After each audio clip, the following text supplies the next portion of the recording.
Good morning, everybody. As you can tell, I'm in much better spirits today. I got dropped off by Chica and Sunsets at Winding Stair Gap this morning. We have hopefully 16 miles to do today. I think it's a little over 4,000 feet of elevation. We go to Silerbald and Wyabald today.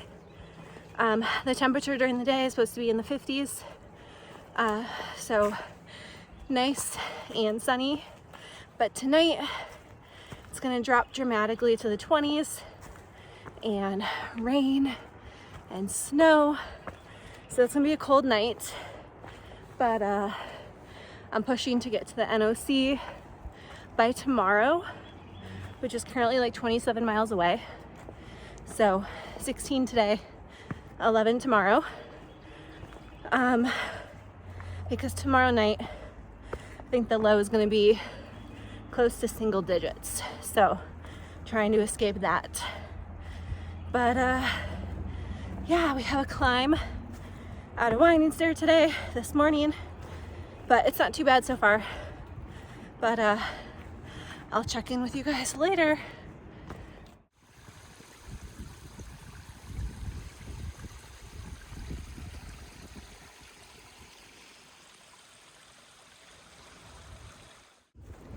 What's up, guys?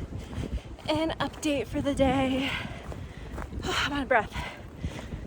I'm moving pretty quick. I just went through Winding Gap, so I think that means I've done like a little over 5 miles, and I've been hiking for 2 hours, so I'm making good time. The weather is still great this morning, so I am soaking it in while it lasts, because I know tonight's not going to be pleasant. So now I'm beginning short little bursts of climbs up to Wetherbald, which has a fire tower on top of it, and I'm really trying to get up there before the sun goes away. There's some great, I don't know if you can see, undercast clouds in the valley, so I'm really trying to get up there before that burns out. And yeah, like I said, the sun goes away, because I've seen pictures from up there and it looks beautiful, so I would really love to have some great views. So I'm just trying to go as quick as possible without burning out, because I still have 10 miles to go for the day before I set up camp. But so far so good. I'm in good spirits, which I know some of you were probably worried about after my video 2 days ago about how I was feeling and my mental state. So hanging in there, and I'll check back in when I get to Wetherbald.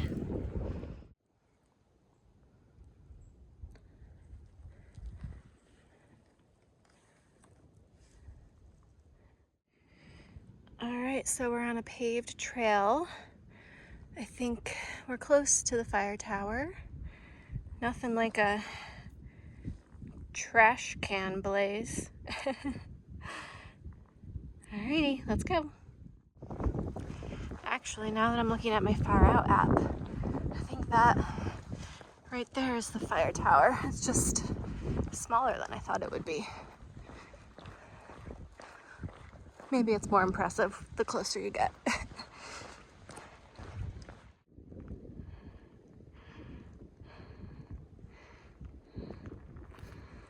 So apparently people have been coming here since the late 1800s, and I'm just trying to scan quickly. The first wooden fire tower was erected in 1929. The new elaborate tower in 1935 started construction.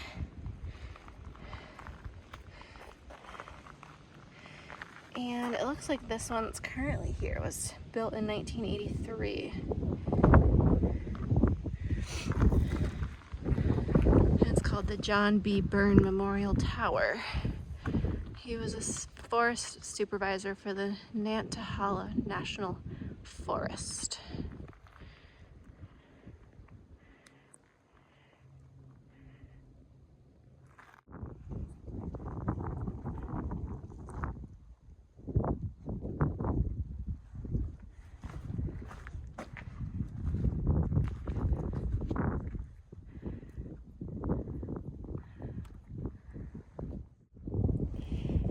Guys, we are at the Wyabald Fire Tower right now. We've got good views. Storm hasn't rolled in just yet. All these trees up here are super cool. Look how, I don't know, I like the look of them.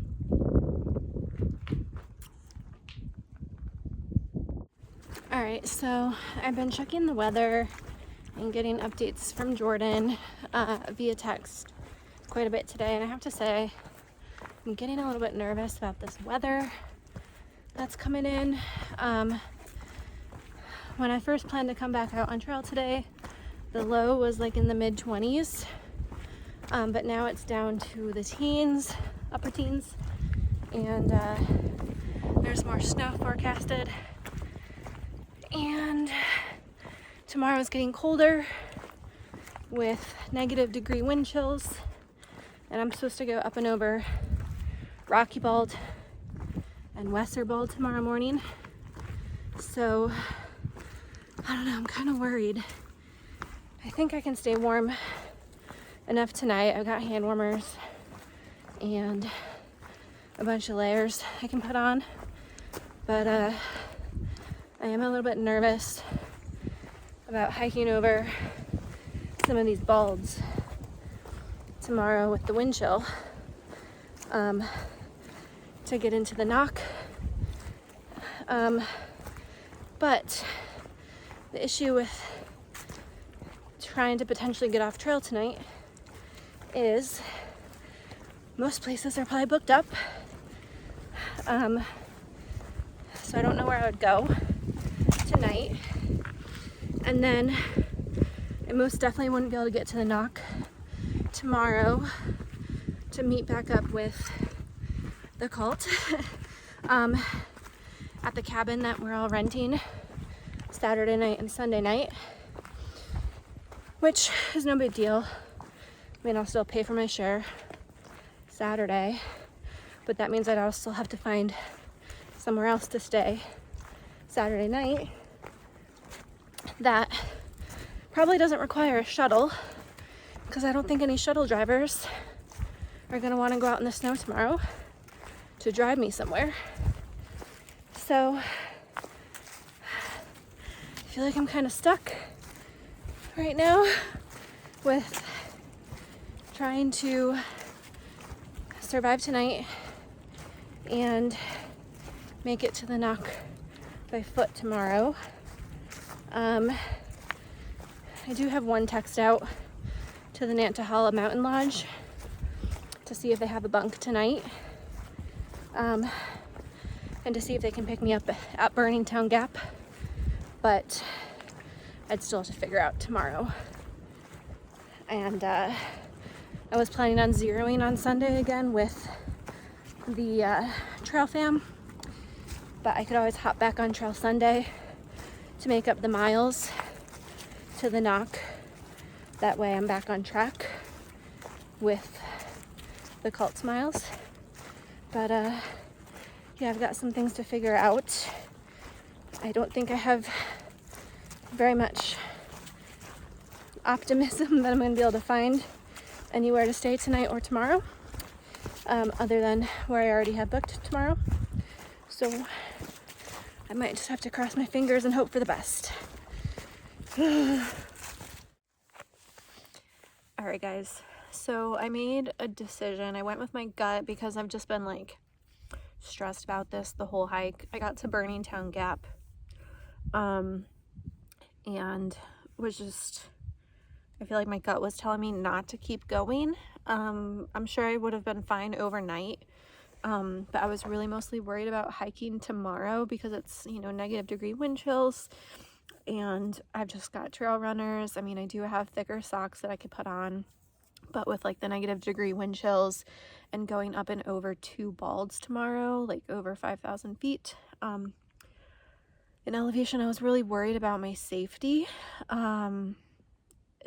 You know, being exposed in that kind of weather at that type of elevation, and just, you know, really needing to make sure that I don't get injured or incapacitated on my way down into the knock. So my gut was telling me to get off trail. I called a lodge that's nearby this Burningtown Gap, and they had space available tonight. They don't have space tomorrow, I don't believe, unless it was just the bunk space that she was referring to. Tonight I have a private queen room, which is nice, but you know, maybe that's available tomorrow. I don't know. I have to talk to her some more tonight.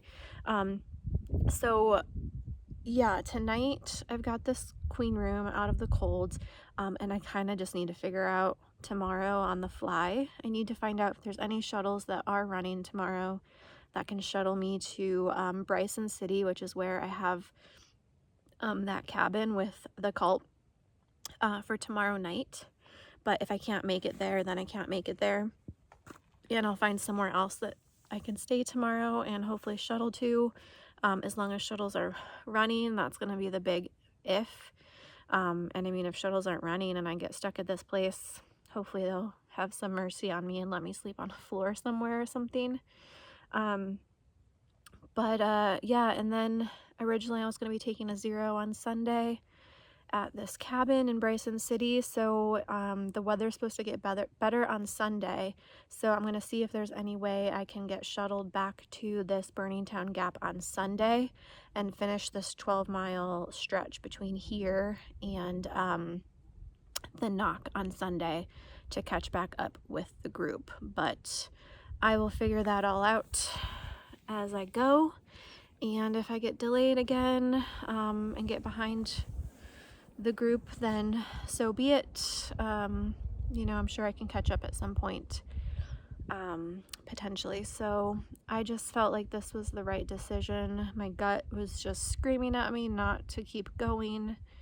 And yeah, hopefully, fingers crossed, I can figure something out for tomorrow and not be without a place to stay.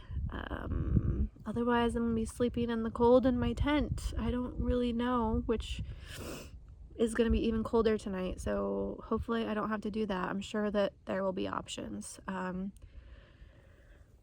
and hopefully the snow settles down by the evening, at least, that maybe a shuttle will be able to come get me by the evening. I think it's just supposed to be cold tomorrow night and not really snowy, so yeah, that's the deal. And my shuttle should be here probably in like 10 minutes. This place is super close to this gap, which is great. I don't have to sit here and wait forever. She was a super sweet lady, and I think the guy she runs this place with is a Green Beret, well, an ex-Green Beret. And from all the reviews of this place, it sounds like they do a great job and do breakfast and all that stuff. So I'm definitely like platinum blazing this trail with how much I've been staying in a hostel or a warm room and not in my tent, but these temps just scare me tomorrow. I mean, yeah, it is what it is, so I'll check in when I get to my room. All right, so here I am at the Antahala Mountain Lodge, who I am super grateful for being able to pick me up at Burningtown Gap and get me out of the cold weather tonight. This is the main lodging area. There is a bunkhouse that has 3 bunks in it that are, I think, like $30 a bunk in a separate building, but I'm in this main area tonight.